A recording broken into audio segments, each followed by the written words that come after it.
इस दुनिया में सच और झूठ, यानी कि जो भी जीवन का मकसद है, जो भी सच और झूठ है, सब जानते हैं। मगर एक नशा है, एक गफलत है। उस नशे से बाहर निकलकर सच के होश में आने का नाम ईमान है कि अपने होशो हवास में इंसान रब के कदमों में अपने आप को डाल दे और रब को मालिक कबूल कर ले कि मेरा मालिक है। सबसे बड़ी बात यह है कि रब जो है मेरा मालिक है, मेरा क्रिएटर है, बनाने वाला है, और वही मुझे खिलाने पिलाने वाला है। सब कुछ उसी का है, मैं उसके कब्जे में हूँ। और मैं एक ऐसा नहीं हूँ कि मुझे एक समय दिया गया है आज़ादी का, और वो एक समय है, वो पूरा हो जाएगा तो फिर मुझे पकड़ा जाएगा। जैसे कि मैं एक मिसाल दिया करता हूँ, छोटी सी मिसाल है इस बात को समझाने के लिए कि एक कौम थी दुनिया में, बहुत सारी कौमें आई हैं, गुजरी हैं। उस कौम का अपना नियम कानून था। वो कानून ये था कि वो जो है क्या करते थे कि 2 साल के लिए एक बादशाह बनाते थे, और 2 साल के बाद उसको पकड़ करके और उसके हाथ पैर जंजीरों से बांध करके जंगल में फेंक आते, और उस जंगल में जहाँ खतरनाक जानवर रहते थे वहाँ उसे फाड़े खा लेते थे वो। फिर क्या करते, अगले नए बादशाह के लिए एक रास्ता था, एक उस पर बैठ जाते कि जो सुबह ही सुबह यहाँ से पहला आदमी गुजरेगा, चाहे कोई भी हो, उसे हम अपना बादशाह बना लेंगे। ये कौम का नियम था। हाँ हाँ, फिर उसे ले जाते, 2 साल बादशाह कराते उससे, और फिर उसे हाथ पैर बांध के ले आते, जंगल में फेंक आते, फिर नए बादशाह के लिए फिर बैठ जाते हैं रास्ते पे। ये उनका तरीका था। तो एक बादशाह को फेंक के आए थे वहाँ पर, उस रास्ते पे बैठ गए, वो रास्ता उससे करीब था। तो एक आदमी वहाँ से गुजरा, गरीब आदमी था, कोई बेचारा मुझ जैसा, तो उसे पकड़ लिया। पकड़ के उसके गले में हार डाल रहे, कभी कुछ खिला रहे, कभी कुछ खिला रहे, कभी उठाए फिर रहे। वो बड़ा परेशान कि भाई मैं तो इनको जानता भी नहीं हूँ, ये तो मुझे बड़ी इज्जत दे रहे हैं। उसे पता कुछ नहीं क्या होने वाला मेरे साथ। तो जब उसे कुछ होश मिला बात करने का, तो वो कहने लगा, भाई ज़रा मुझे बताओ तो सही, मैं तुम्हें जानता नहीं हूँ, तो मुझे इतनी इज्जत क्यों दे रहे हो भाई? क्या वजह है, क्या बात है? क्या आप हमारे बादशाह हैं? नहीं, अरे भाई मैं बादशाह नहीं हूँ, मैं तो गरीब आदमी हूँ, बिजनेस करता हूँ, धंधा करता हूँ, बड़ा छोटा मोटा, मैं कहीं का बादशाह नहीं हूँ। कि तुम कहीं के नहीं हो, हमने बना दिए हो। कि भाई मैं तो बादशाह के बारे में जानता भी नहीं हूँ भाई, मैं तो छोटे मोटे धंधा करता हूँ अपना, मुझे तो बादशाह की नॉलेज भी नहीं है, जानकारी नहीं है मुझे। कि नहीं, आप हमारे बादशाह हैं। कि भाई ऐसे कैसे?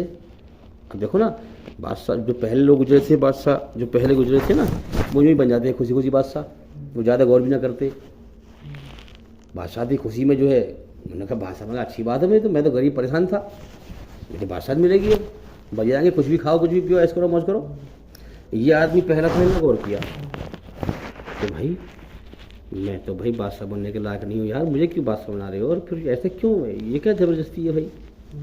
कि नहीं, आप हमारे नियम कानून हैं। तो बात करी, एक आदमी को बुलाया, समझाओ ने कि भाई हमारी कौम का नियम कानून है, हम जो है 2 साल के लिए बादशाह बनाते हैं, और पहला आदमी यहाँ से गुजरता है उसको हम पकड़ लेते हैं, उसको हम बादशाह बनाते हैं, उसके बैठाते हैं कुर्सी पे, और 2 साल तक रखते हैं उसकी बादशाह। 2 साल के बाद फिर उसके हाथ पैर बांध करके जंजीरों से, ये जंगल दिख रहा है सामने जहाँ खतरनाक जानवर रहते हैं, इसमें फेंके आते हैं, फिर नया बादशाह पकड़ लेते हैं। रस्सी से बांध के फेंक के आते हैं। रस्सी से बांध के फेंक के आ जाते हैं। हाँ, उन्होंने जब सुना अंजाम कि अच्छा 2 साल के बाद जंजीर से बांध के, वो भी हाथ पैर जो भग ना सके आदमी, और यहाँ फेंक जाओगे, उन्होंने कहा भाई मुझे बादशाह नहीं बनना। क्योंकि भाई साहब आप चाहे इनकार करें, आपको बादशाह बनना पड़ेगा, आप यहाँ से जा नहीं सकते। तो ये भी कोई ज़बरदस्ती है कि हाँ ज़बरदस्ती है। बहुत तगड़ी कौम है हमारी, अगर आप वहाँ से भागने की कोशिश करेंगे तो फिर मारे जाएंगे। चुनाचे आप इस बात को कबूल कर लें कि आप बादशाह बन जाएँ। उन्होंने कहा भाई मैं तो फंस गया, फिर मुझे ज़बरदस्ती कर रहे हैं, अब मैं क्या करूँ? उसने अकल चलाई, कोई था बेचारा मुझ जैसा सीधा गरीब आदमी, उन्होंने अकल चलाई, अकल थी उसके पास, समझदार था। उन्होंने कहा भाई तो मेरी मौत को ले जा रहे हैं, फिर मौत मारने के लिए ले जा रहे हैं मुझे, फिर ये 2 साल के बाद फिर तय है मुझे मारेंगे 2 साल बाद नहीं मरना हूँ, बस मौत वाले पल का भरोसा नहीं, लेकिन फिर भी मारने को ले जा रहे हैं मुझे। उन्होंने कहा अकल अपनी, उन्होंने कहा तुम्हें से मेन आदमी कौन है भाई, कि फलां आदमी के बुलाओ जरा। पूछा कि भाई ये बताओ मेरी मर्जी नहीं है मैं बादशाह बनूं, क्या मुझे फिर भी बादशाह बनाओगे? कि हाँ आपकी मर्जी हो या ना हो, ये हमारा नियम है। आप यहाँ से सुबह सुबह निकले हैं, पहले आदमी, आपको हमने पकड़ लिया, ये हमारा नियम है।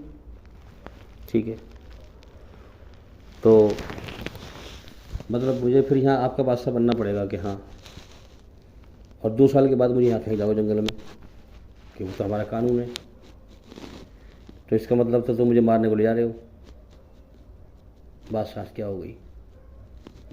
देखो ना, इस आदमी ने अंजाम पे गौर किया, वरना तो आदमी सोचता रहे मारने के बाद में सोचेंगे पहले बादशाह बनना हूँ मैं पहले जाके खाने पीने के ऐसे मौज लूँगा जाके, वो तो मारने की बात अंजाम की नहीं सोची थी पहले, किसी ने सोचा, इसने गौर किया। उन्होंने कहा भाई कुछ भी हो आपको बादशाह बनना पड़ेगा।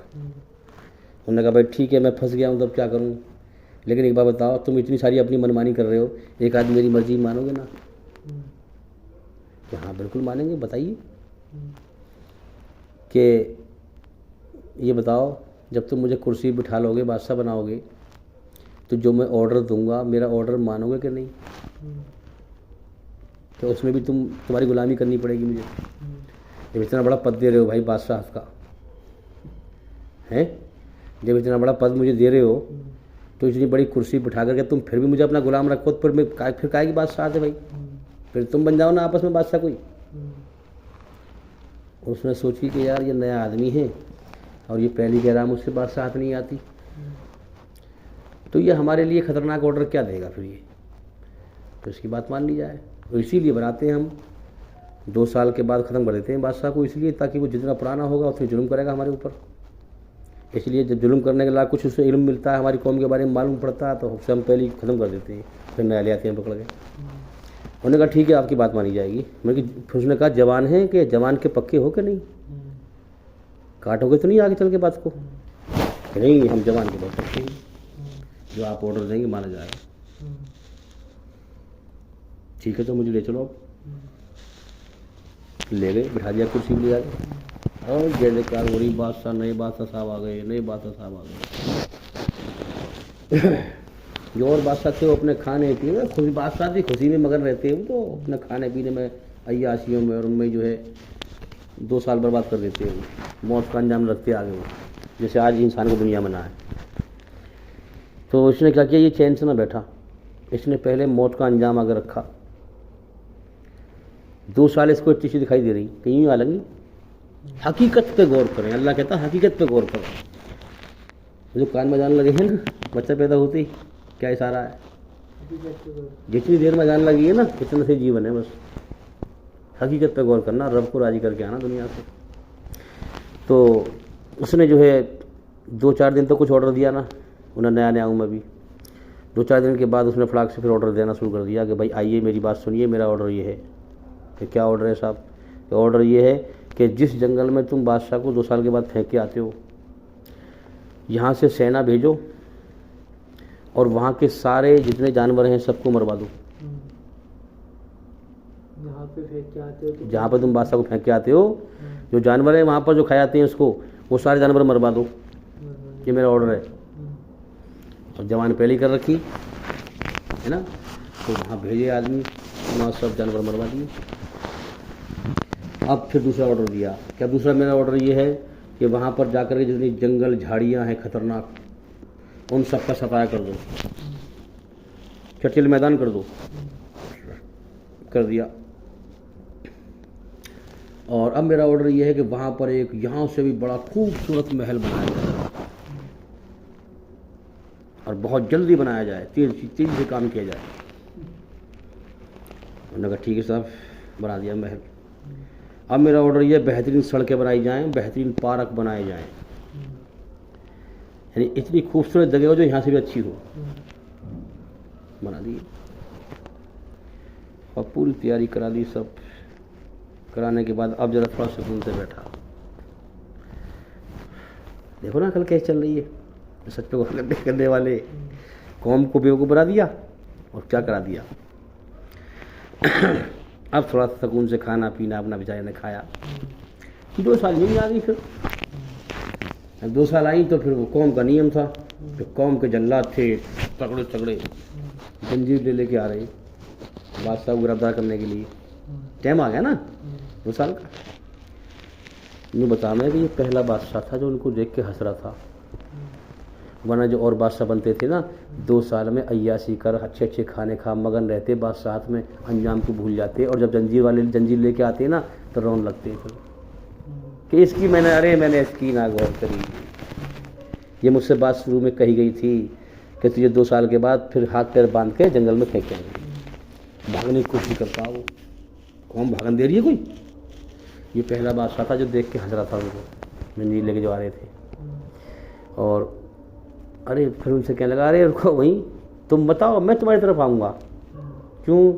जहाँ तुम मुझे ले जाने वाले हो, फेंकने वाले हो, वहाँ की तैयारी मैं पहले ही कर चुका हूँ। वहाँ अब जंगल नहीं है, वहाँ अब जानवर है, वहाँ तो मैं अपना महल बना चुका हूँ बेहतरीन खूबसूरत, मैं तो खुद जाने को तैयार हूँ। यही मिसाल दी है कि यहाँ इस दुनिया में कोई भी इंसान आज़ाद नहीं है, अल्लाह उसका मालिक है। माँ के पेट में 8 नाक कान बनाए हैं, तो उसने अल्लाह ने आज़ादी का कुछ समय दे दिया है। जैसे उसको दिए 2 साल, बादशाह बना दिया था ना उसको, ऐसे हमें अपनी मन की मर्जी का अल्लाह ने बादशाह बना दिया है। चल अच्छाई पे चल या बुराई पे चल, और उसको एक समय दे दिया है। इसमें उनका समय था 2 साल का, ऐसे हमारा समय 30 साल 40 साल 60 साल जिसको जितना समय मिला है समय दे दिया है इसको। अगर इसने समझा कि मैं आज़ाद हूँ, मेरा कोई मालिक नहीं है, और इसने सरकशी की, धरती के साथ फैलाया, तो फिर फरिश्ते जंजीर लेके आएंगे और गिरफ्तार करके ले जाएंगे, और ये रोएगा भागेगा, इसकी रूह तड़पेगी।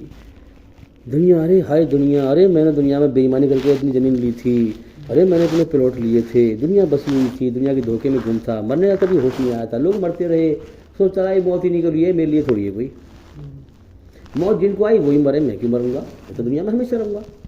दूसरे को दफना के आ रहा है, अरे कोई होश नहीं आ रहा कि मुझे मर के ऐसी कब्र में आना है। होश होश होश, बार बार होश की बात कर रहा हूँ मैं। ये होश, ये नशा, ये गफलत का नशा, ये दुनिया परस्ती का नशा, ये दौलत का नशा, जवानी का नशा, ये तमाम नशे, सारे नशे अल्लाह कह रहा है ख़त्म कर ले पहले। आजा लौटा तो वतन नसूहा, आजा लौटा, आजा मैं तेरा रब हूँ। ये धोखा है सब, इसके पीछे न पड़, लौटा मेरी तरफ, अपने पैरों पर चल के आजा। वरना अगर मौत में झटका दिया, जब तुझे नशा तेरा टूटा, फिर छुड़वा दूंगा सब कुछ, और तू छोड़ेगा और तू रोएगा, फिर तू रोएगा, फिर तू अकेला आएगा मेरी तरफ, जैसे मैंने तुझे अकेले पैदा किया था, अकेला बुलाऊंगा तुझे अपनी तरफ में। तो फिर तू जब सब कुछ तेरा ख़त्म हो जाएगा तो तू मेरे पास आएगा, समझे। तो लिहाजा कि उसने जो है क्या किया, वो तैयारी करी अपनी। इसी प्रकार से जो ए अकल होश में आ और गौर कर इस दुनिया में, सच पे गौर कर, धोखे से बाहर निकल। दीन के नाम पे और धोखा है, और धोखा है। आम आदमी से पूछोगे ना किसी से, अरे मेरे भाई ये बताओ ज़रा कि दुनिया में सच ज़्यादा है या झूठ, दुनिया में अच्छाई ज़्यादा फैली हुई, बुराई ज़्यादा फैली हुई है, तो आम इंसान भी कह देगा बुराई ज़्यादा फैली हुई है ना, आम इंसान भी कह देगा।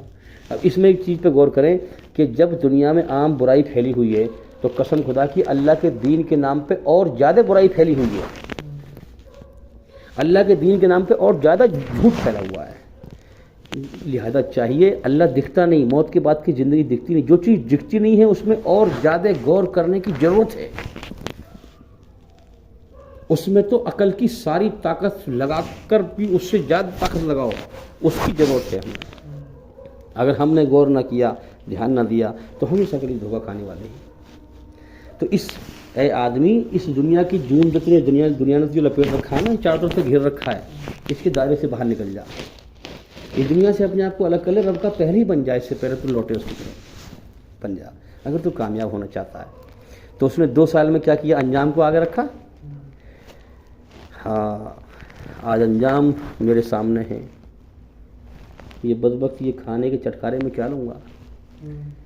अगर मेरी ये मौत मुझे तड़पा देती है, जरा भी मैं दुनिया में तरफ थोड़ा ध्यान लगाता हूँ ना किस चीज़ पे, तो जो दुनिया की मौत कहती है कि मैं आने वाली हूँ, इस दुनिया में ठहरना मत, ठहरना मत।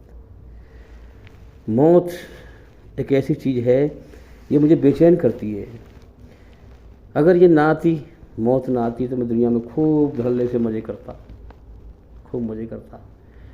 अफसोस तो इस बात का है कि मुझे मौत आनी है, मुझे मौत आनी है। जब मौत आनी है, ज़िंदगी ख़त्म होनी है, तो मैं इसमें क्या मज़े लूँ, क्या करूँ मैं इसमें।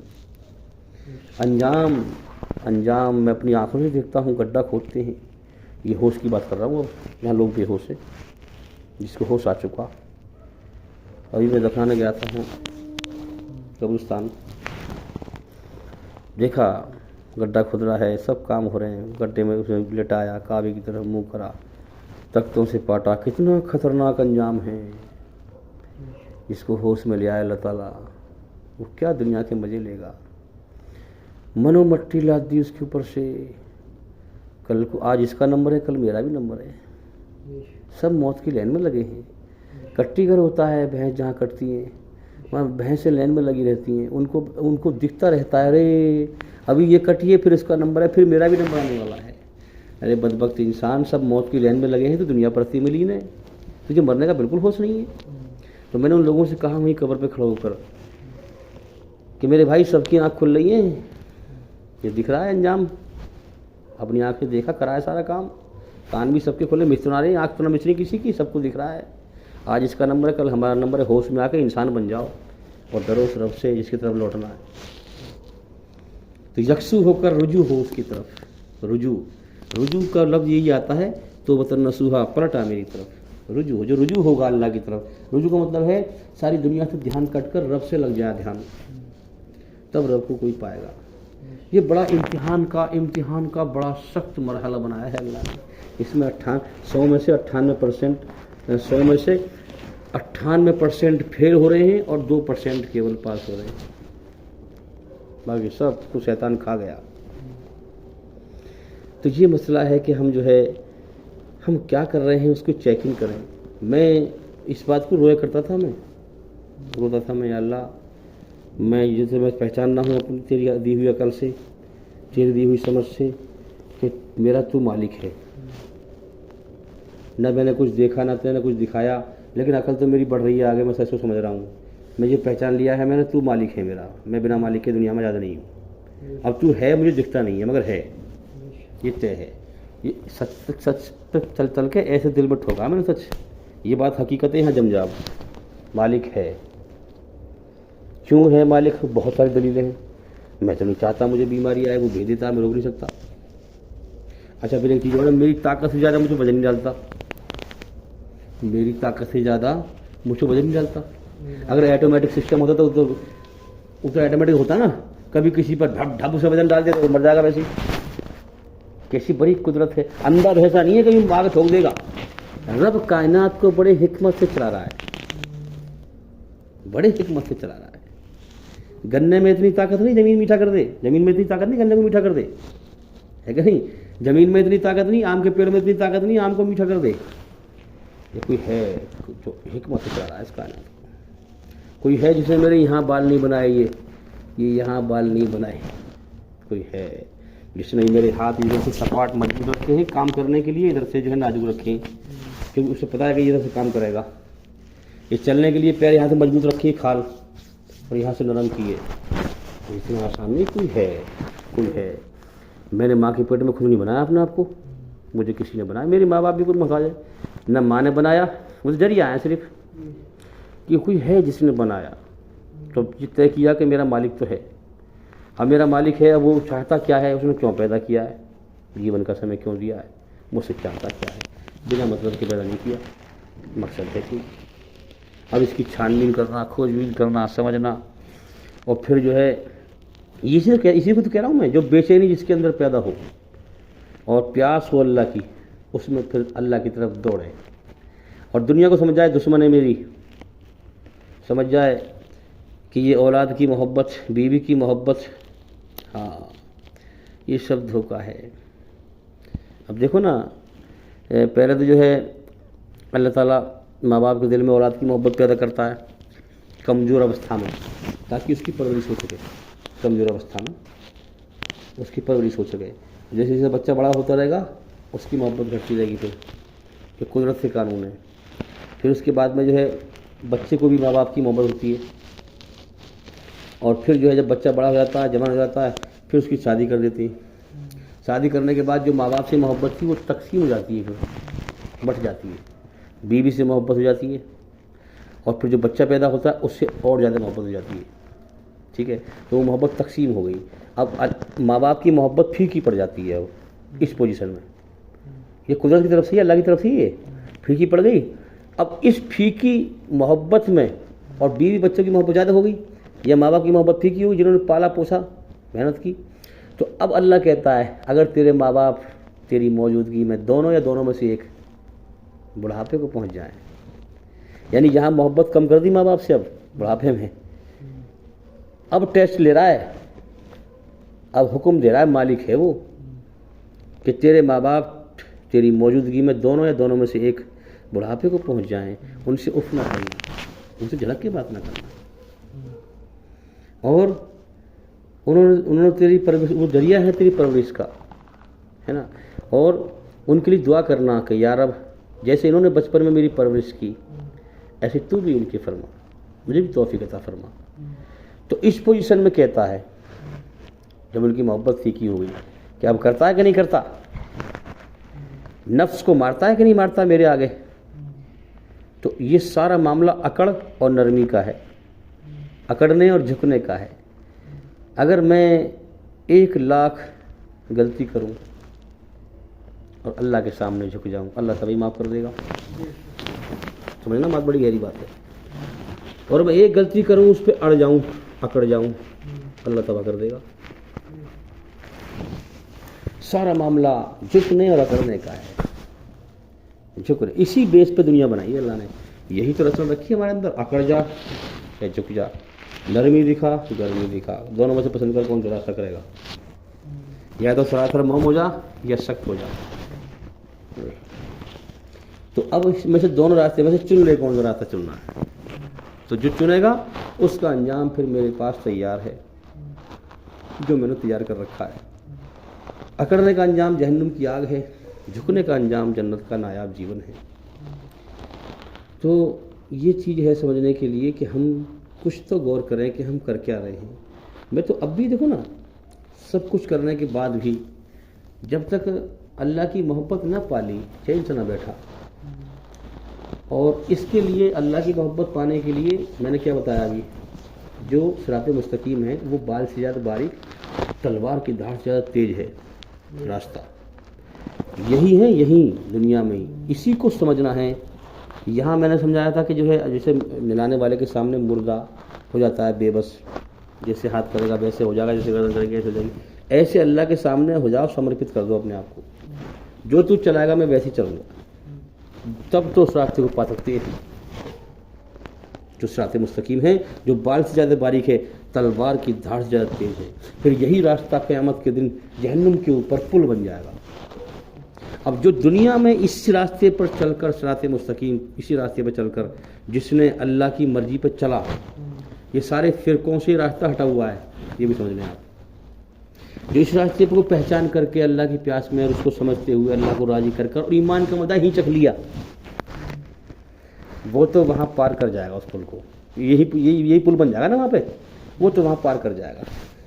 और जिसने जरा भी अकल की तेज़ी दिखाई, घमंड दिखाया, अल्लाह का हक पैगाम आया, नहीं सुना, नहीं समझा, नहीं जाना अल्लाह की मर्जी, जिसने सब कुछ दिया उसी की मर्जी ने जानी तुमने, तो फिर ये भाई जैसे यहाँ ना मार चला अल्लाह की राह पर, है ना, तो ऐसे ही वहाँ कट के गिर जाएगा जहन्नम की आग, ऐसे कट के गिर जाएगा। तो मेरा कहने का मतलब ये है कि हमें डरना चाहिए कि यार अब तू हमें सच्चा रास्ता दिखा, हम जो है भटक रहे हैं, हमें सीधी राह पे चला।